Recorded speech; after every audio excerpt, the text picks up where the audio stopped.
तो एक बार फिर से आप सभी का स्वागत कर रहा हूँ। यहाँ हम बात कर रहे हैं कर्क लगन वालों के लिए। कर्क लगन वालों के लिए जो फरवरी का महीना अभी आने वाला है, ये किस प्रकार से बीतेगा, कौन-कौन से प्रभाव, कौन-कौन से इफ़ेक्ट्स आपको इस मंथ में देखने को मिल सकते हैं। ये आपका ही लगन चार्ट है और लगन चार्ट में जो ग्रहों की प्लेसमेंट आपको नज़र आ रही है, वो गोचर के हिसाब से आपको दिखाई गई है। सबसे पहले हम यहाँ गोचरीय स्थितियों के बारे में ही विचार करेंगे, उसके बाद इस कुंडली की प्लेसमेंट के आधार पर आगे बढ़ेंगे। देखिए, सबसे पहले हम यहाँ ग्रहों के गोचर की अगर बात करें तो सूर्य के बारे में चर्चा करते हैं। सूर्य 12 फरवरी तक मकर राशि में गोचर करने वाले हैं, इसके बाद ये कुंभ राशि में चले जाएंगे। बुध का गोचर होगा मकर राशि में और 11 फरवरी से ये कुंभ राशि में प्रवेश कर जाएंगे।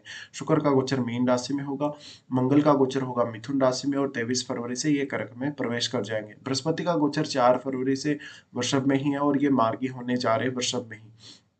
शनि कुंभ राशि में है, चंद्रमा 1 फरवरी को आपको मीन राशि में देखने को मिल जाएंगे। राहु का गोचर मीन राशि में है और केतु का कन्या राशि में। इन दोनों के गोचर में फिलहाल कोई भी बदलाव नहीं होने वाला है। अब हम देख लेते हैं वास्तव में जो गोचर के प्रभाव और परिणाम है वो आपको किस प्रकार से मिलने वाले हैं। सबसे पहले हम आपके लग्नेश से स्टार्ट करते हैं। लग्नेश का गोचर शुरुआत में आपके नवम भाव में रहेगा और जहाँ राहु और शुक्र का युति भी रहेगा कुल मिलाकर। इसलिए आपका कोई भी लंबा टूर हो सकता है, आपको बहुत ज्यादा धन लग्जरी की इच्छा हो सकती है, कोई बहुत बड़ा धन लग्जरी को लेके फायदा हो सकता है। यहाँ चंद्रमा होने से आपके ऊपर थोड़ा स्ट्रेस या थोड़ा एंग्जायटी जरूर रहेगी और कभी-कभी आप थोड़ा भ्रम का शिकार भी हो सकते हैं किसी मामले में। इसके साथ ही अगर आप फॉरेन में रहते हैं, विदेश में ऑलरेडी अगर सेटल हैं तो काफ़ी फ़ायदा मिलेगा आपको। चंद्रमा यहाँ से फिर प्रवेश करेंगे आपके 10th हाउस में। 10th हाउस में प्रवेश करेंगे तो करियर के लिए बेहद अच्छा हो जाएगा ये। थोड़ा-सा आपको करियर फ़ोकस्ड बनाएँगे। करियर के लिए अगर कोई डिसीज़न लेना हो आपको लगभग 3-4 तारीख के आस-पास तो वो डिसीज़न आप लीजिएगा। फिर चंद्रमा आएँगे 11वें घर में। 11वें घर में इनका आना बेहद ही अच्छा रहेगा आप लोगों के लिए। तो लगभग इनका ये वाला गोचर रहेगा 6-7 तारीख के आसपास। 6 और 7 तारीख के आसपास कोई बहुत बड़ा गेन होना, धन को लेके कोई बहुत बड़ी प्लानिंग होना संभावित है और आपको संतान से भी काफ़ी ज़्यादा फ़ायदा होने के चांसेज़ हैं। इसके साथ-साथ आपका कोई बिज़नेस हो, आपका अगर नेटवर्क में विस्तार करना है तो काफ़ी मदद मिल सकेगी। चंद्रमा फिर प्रवेश करेंगे 12th में। 12th में प्रवेश करेंगे तो आपको अगर फ़ॉरेन में रहते हो तो फ़ायदा मिलेगा, कोई भी प्रकार का क्रिएटिव टैलेंट है, किसी भी प्रकार का आपका 12th हाउस से जुड़ा काम है, उसमें भी बेहद आपको मदद मिल सकेगी। फिर चंद्रमा आपके लगन में ही आ जाएँगे। लगन में लगभग इनकी स्थिति 10 तारीख के आस-पास या उसके बाद आपको देखने को मिलेगी। यहाँ चंद्रमा का आना आपको बहुत ज़्यादा बैलेंस में लाएगा, हालाँकि आपके लगन में कोई अन्य ग्रह स्थित है तो उसको ज़रूर देखिएगा क्योंकि उसका प्रभाव भी चंद्रमा पर अवश्य ही पड़ेगा। तो यहाँ चंद्रमा का आना काफ़ी इमोशनल और बहुत ही ज़्यादा डेडिकेटेड बनाता है आपको आपके कामों के प्रति। फिर हम यहाँ सूर्य के बारे में बात कर लेते हैं। सूर्य आपके सेकंड लॉर्ड हैं और सूर्य का गोचर जो होने वाला है 7वें घर में आपके गोचर रहने वाला है। लगभग इनकी जो स्थिति बनेगी 12 फरवरी तक रहेगी। 12 फरवरी तक की स्थितियों में ये मैरिड लाइफ के लिए उतना अच्छा नहीं है। अगर आपका कोई बिज़नेस है या आप कोई पॉलिटिकल करियर बनाए हुए हैं तो आपको फ़ायदा मिलेगा। लोगों से अच्छा मान-सम्मान और समर्थन मिलेगा, सामाजिक प्रतिष्ठा में भी वृद्धि होगी। लेकिन यहाँ आपको आपके बिज़नेस के थ्रू या किसी भी तरीके से अपने फादर के थ्रू बहुत ज़्यादा गेन होने की संभावना है, पार्टनर के थ्रू भी आपको काफ़ी ज़्यादा पैसा मिलने की संभावना बनेगी। यहाँ पे सूर्य और बुध दोनों ही रहेंगे, तो आपका पब्लिक डीलिंग में काफ़ी फ़ायदा मिलेगा। आपको कोई भी प्रकार का ऐसा काम कर रहे हो जिसमें पब्लिक के साथ आप लगातार डील करते जा रहे हो, पब्लिक के साथ आपका वार्तालाप हो रहा है और यहाँ बुध सूर्य को काफ़ी मदद करेंगे कामों में। तो कोई भी प्रकार का फैमिली बिज़नेस भी हो या इंडिविजुअल रूप से भी आप अगर कोई काम कर रहे हो, तो उन मामलों में आप बेहद यहाँ सपोर्ट करके चल सकते हैं अपने आप को खुद से। इस प्रकार का सूर्य बुध का युति आपको स्टडीज़ में मदद करेगा और ज़्यादा से ज़्यादा आपको सेल्फ डिपेंड होने में भी मदद कर सकेगा। सूर्य आपके चार्ट में दूसरे घर के स्वामी हैं, तो कहीं न कहीं आपका जो प्रभाव है, आपकी वाणी का, आपके बोलने के तरीके और पर्सनैलिटी का, वो बहुत ज़्यादा अच्छा रहेगा दूसरों पर। तो दूसरों पर आप अपना प्रभाव जमाने में बहुत ज़्यादा सक्षम रहेंगे। यहाँ से फिर सूर्य अपना राशि बदल लेंगे और वो आपके 8वें घर में आ जाएँगे और यहाँ बुध भी अपना राशि बदलेंगे बाद में। तो सूर्य का जो राशि परिवर्तन होगा, वो आपके 8वें भाव में आ जाएँगे, इसलिए धन संबंधी स्थितियों के लिए बहुत अच्छा हो जाएगा। हालाँकि अपने इन-लॉज़ के साथ थोड़ी अनबन हो सकती है। आपको पैतृक संपत्ति में फ़ायदा होने की संभावना रहेगी। किसी भी प्रकार का 8वें भाव से जुड़ा काम कर रहे हो, रिसर्च वग़ैरह कर रहे हो, कुछ और अन्य ऐसा काम कर रहे हो, उस मामले में भी आपको बेहद मदद मिल जाएगी। सूर्य का यहाँ आने से लगभग आपको हर प्रकार से बहुत गहराई से सोचने, समझने, एनालिसिस करने में मदद मिलेगी और सूर्य यहाँ से अपने ही घर पे दृष्टि भी डालेंगे। अपने घर पे दृष्टि डालेंगे तो आपकी वाणी का प्रभाव बढ़ेगा, आप जो भी अनुभव करेंगे, जो भी ज्ञान ग्रहण करेंगे, उसको दूसरों के सामने बेहद अच्छे से रिप्रेज़ेंट कर सकेंगे। लेकिन देखिए, वाणी को लेकर थोड़ा-सा जो सूर्य का प्रभाव है, वो ज़्यादा स्ट्रॉन्ग रह सकता है, इसलिए आपकी वाणी में प्रभावशीलता बहुत ज़्यादा हो सकती है और डेडिकेशन बहुत ज़्यादा हो सकता है, तो हमेशा दूसरों से अपनी बात मनवाने में आप सक्षम रहेंगे। साथ साथ में आप अपने फैमिली से जुड़े मामलों में भी बहुत अच्छे से डील कर सकेंगे। इसके बाद हम यहाँ देख लेते हैं बुध को। देखिए बुध जो है वो सूर्य के साथ-साथ ही लगभग गोचर कर रहे हैं इस मंथ में। तो बुध का गोचर बहुत ही ज़्यादा इंटरेस्टिंग है और बुध आपके चार्ट में तीसरे घर के स्वामी और 12th लॉर्ड होके सप्तम भाव में फिलहाल गोचर करेंगे और 11 फरवरी से ये आगे बढ़ जाएँगे। तो लगभग जो सूर्य का गोचर है वो 12 फरवरी से चेंज हो रहा है और इनका 11 फरवरी से चेंज हो रहा है। इसलिए लगभग साथ-साथ ही गोचर कर रहे हैं। अब देखिए तृतीयेश का आपके 7th हाउस में आना ये आपके बिज़नेस स्किल्स के लिए, पब्लिक डीलिंग में और अन्य मामलों में बहुत ज़्यादा फ़ायदा करेगा। पार्टनर के साथ थोड़े बहुत यहाँ डिस्प्यूट दे सकता है ये आपको, बट पार्टनर के साथ आप जितने ज़्यादा लॉजिकल और काफ़ी प्रैक्टिकल रहेंगे तो अच्छा है। तो यहाँ पे किसी भी प्रकार से आपका जो पार्टनर है, अगर करियर ओरिएंटेड पार्टनर है आपका, तो वो आपको बेहद यहाँ मदद करेगा। इसके साथ ही बुध जो है वो तीसरे के स्वामी हैं तो आपको अपना काम मैनेज करने में अच्छा रहेगा। आपका कोई भी शॉर्ट टूर हो सकता है अपना बिज़नेस से या कोई इंडिविजुअल पर्पज़ से। यहाँ क्योंकि बुध 12th लॉर्ड है तो आपका कोई भी इन्वेस्टमेंट करना है, कोई बहुत बड़ा खर्चा करना है अपने पार्टनर पे या अपने बिज़नेस में तो उसका भी प्लान आप कर सकते हो। फिर यहाँ से बुध आपके लगन पर ही दृष्टि डाल लगन पर दृष्टि डाल रहे हैं तो वो आपको बोलने में, बातचीत करने में बहुत ज़्यादा प्रभावशाली रवैया दिखाते हैं। फिर यहाँ से बुध आ जाएँगे 8वें घर में। 8वें घर में आ जाएँगे तो सूर्य, बुध और शनि तीनों ही यहाँ रहेंगे। इसलिए 8वें घर को एक्सप्लोर करना काफ़ी आसान होगा, कुछ भी नया पढ़ना-लिखना, कुछ नया सीखना आसान होगा। इसके साथ-साथ धन से जुड़े मामलों में भी ये सारे के सारे ग्रह आपको बेहद मदद करेंगे। अगर आपका कोई भी पैतृक संपत्ति से जुड़ा हुआ मामला रुका हुआ पड़ा है या कोई अन्य मामला ऐसा है जो 8वें भाव से संबंधित है, आपका वो आगे नहीं बढ़ रहा, ऐसे मामलों में आपको सूर्य और बुध दोनों ही यहाँ सपोर्ट करते हुए नज़र आएँगे। फिर हम देख लेते हैं शुक्र को।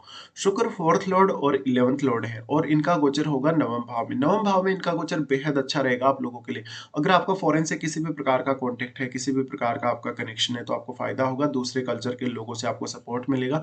लेकिन मैरिड लाइफ़ और रिलेशनशिप के लिए ये स्थिति आपको काफ़ी ज़्यादा डिस्टर्ब कर सकती है यहाँ पे। तो पुरुषों के चार्ट में अक्सर ऐसी स्थिति जब भी बनती है तो उनका कोई दूसरा रिलेशनशिप होना या कोई अफेयर वगैरह होने के चांसेस बन सकते हैं। यहाँ पे राहु और शुक्र का युति है तो निश्चित रूप से ही आपको अपने टैलेंट पे ज़्यादा से ज़्यादा ध्यान देना चाहिए।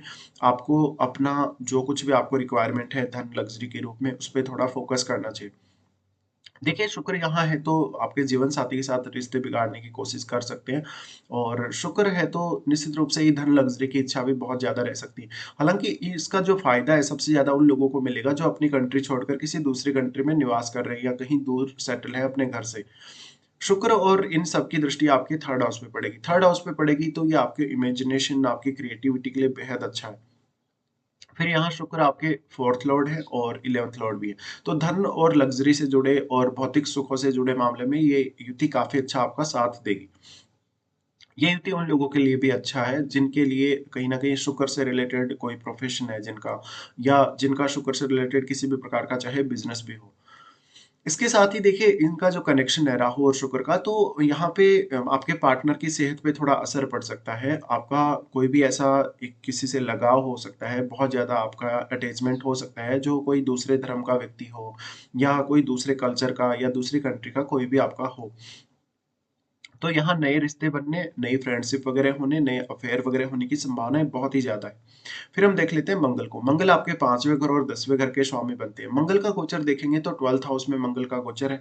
ये थोड़ा मैरिड लाइफ के लिए अच्छा नहीं है, विवाद करवाएगा आपको पार्टनर के साथ और ये आपके संतान पक्ष से जुड़े मामलों में बहुत ही ज़्यादा आपको कुछ खर्चे करवा सकता है। यहाँ पे मंगल है तो आपका जो नाइट का रूटीन होगा उस पे थोड़ा ध्यान दीजिएगा और इन स्थितियों में निश्चित रूप से उन लोगों को फ़ायदा ज़रूर है जो फ़ॉरेन में ऑलरेडी सेटल्ड हैं अपने प्रोफ़ेशन वगैरह को लेके या अपना किसी भी प्रकार का क्रिएटिव वर्क जो कर रहे हैं।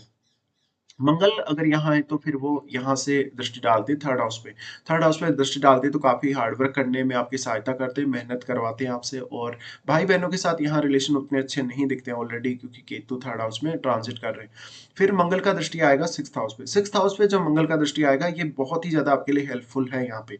तो आपके डेली लाइफ़ में, डेली के मामलों में और रूटीन वर्क में काफ़ी यहाँ मंगल सहायता कर रहे हैं। किसी भी प्रकार का विवाद है, किसी के साथ डिस्प्यूट है आपका उस मामले में भी मंगल आपकी काफ़ी सहायता कर रहे हैं। फिर मंगल का दृष्टि सप्तम पे भी है। सप्तम पे इनका दृष्टि उतना अच्छा नहीं कहा जा सकता। आपको लोगों के साथ आपका बिहेवियर खराब कर सकता है। पार्टनर के साथ भी कुछ इश्यूज़ आपको आ सकते हैं। उसके बाद हम देखेंगे यहाँ गुरु के गोचर को। गुरु देखिए यहाँ पे आपके 6th लॉर्ड और 9th लॉर्ड होकर अभी 11वें घर में गोचर कर रहे हैं। 11वें घर में इनका गोचर बहुत ही ज़्यादा प्रभावशाली है और अब तो ये मार्गी भी होने वाले हैं। तो इनका जो मार्गी का पीरियड है लगभग 4 फरवरी से शुरू हो रहा है। 4 फरवरी तक के लिए अब आपने जो जो भी प्लानिंग की है आगे के लिए, उस पे ध्यान दीजिएगा और उन प्लानिंग को आप सही रूप देने का प्रयास करिएगा। इसके साथ-साथ आपको संतान की प्राप्ति होना, बहुत ज़्यादा धन के स्रोत आपके पास उत्पन्न होना, इस बात की संभावना बेहद ज़्यादा है। आपके नेटवर्क में विस्तार होना, कोई भी बिज़नेस कर रहे हैं तो बिज़नेस में बहुत ज़्यादा विस्तार होने की संभावनाएँ बनेगी। यहाँ अगर गुरु हैं तो वो आपके थर्ड हाउस को भी मजबूत बनाते हैं, यहाँ वो दृष्टि डालते हैं, तो आपको नई चीज़ों को सीखने, कुछ नया करने के लिए सहायता मिल जाएगी गुरु से। गुरु का दृष्टि जो कि आपके 5वें भाव पे पड़ रहा है, इस वजह से कहीं न कहीं आप अपनी संतान से बेहतर तरीके से कनेक्ट हो पाएँगे, आपका कुछ इंट्यूशन वगैरह भी बढ़ेगा और आपका अगर केतु जैसे ग्रह का या 5th से अगर राहु जैसे ग्रह का कनेक्शन है चार्ट में, तो आपकी जो सिक्स्थ सेंस है उसके बढ़ने की और भी ज़्यादा संभावनाएँ रहेंगी। मेनली यहाँ गुरु को आप धन से जुड़े मामलों में ज़्यादा बेहतर मान सकते हो। गुरु का दृष्टि सप्तम भाव पे रहेगा। सप्तम भाव में हालाँकि ये अपने नीच के घर पे दृष्टि डाल रहे हैं, तो यहाँ भी गुरु आपको काफ़ी अच्छी सहायता करेंगे लोगों से डील करने में, अपने पार्टनर से डील करने में और किसी भी प्रकार के बिज़नेस को शुरू करने और उसको आगे बढ़ाने में।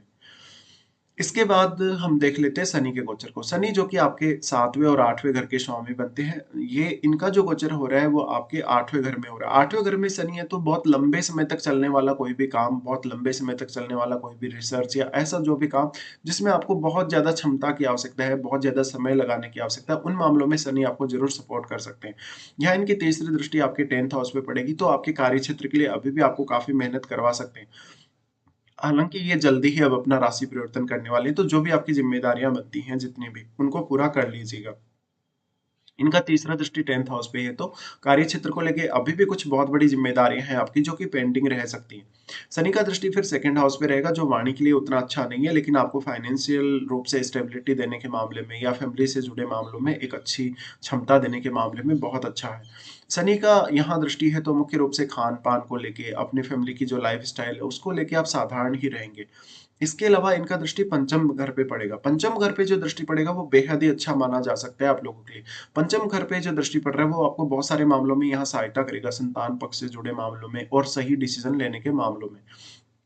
तो ये कुल मिलाकर आपके लिए गोचर था। अब यहाँ राहु केतु के लिए हम कोई विशेष चर्चा नहीं कर रहे हैं, ऑलरेडी इनके बारे में काफ़ी बार हम चर्चा कर चुके हैं और आगे बढ़ जाते हैं, देख लेते हैं कौन-कौन से अच्छे दिन हैं, कौन-कौन से आपके लिए खराब दिन हैं इस मंथ। सबसे पहले हम बात करेंगे अच्छे दिनों की। अच्छे दिनों में अगर देखा जाए तो 6, 7, 10 से 14 तारीख तक और 17 से 19 तारीख तक। ये दिन आपके लिए बेहद अच्छे साबित होंगे अगर आपका कोई भी ऐसा काम है जो नहीं बन रहा, जिस काम में आपको बहुत ज़्यादा हार्ड वर्क करना पड़ रहा है, बहुत ज़्यादा मेहनत करनी पड़ रही है। तो उन कार्यों को आप इन दिनों में प्लान अवश्य करिएगा, आपको काफ़ी ज़्यादा फ़ायदा होगा। इसके बाद हम देख लेते हैं कौन-कौन से खराब दिन भी आप लोगों के लिए इस मंथ में निकल के आ रहे हैं। सबसे पहले चंद्रमा का गोचर जब धनु में होगा, तो 22 से 24 तक ये स्थिति बनेगी। इस दौरान आपको मुख्य रूप से किसी के साथ पैसे का लेन-देन है, किसी के साथ आपका लड़ाई झगड़ा है, कोई बहुत बड़ा विवाद है, तो उसको लेके थोड़ी सावधानी बरतनी पड़ेगी। इस दौरान अपने रूटीन को भी आपको काफ़ी ज़्यादा मैनेज करना पड़ेगा। चंद्रमा का गोचर जब कुंभ में होगा, 27 और 28 को आपको डिसीज़न लेने में काफ़ी ज़्यादा परेशानी होगी। हालाँकि अचानक से कहीं से कोई बड़ा धन लाभ भी मिल सकता है 27 और 28 को। इसके साथ-साथ आपके ऊपर बहुत ज़्यादा प्रेशर रहने से आप सही डिसीज़न नहीं ले पाएँगे। साथ में आपके काम करने की जो स्पीड है काफ़ी स्लो रहेगी। चंद्रमा का गोचर जब मिथुन में होगा 8 और 9 को ये स्थिति बनेगी।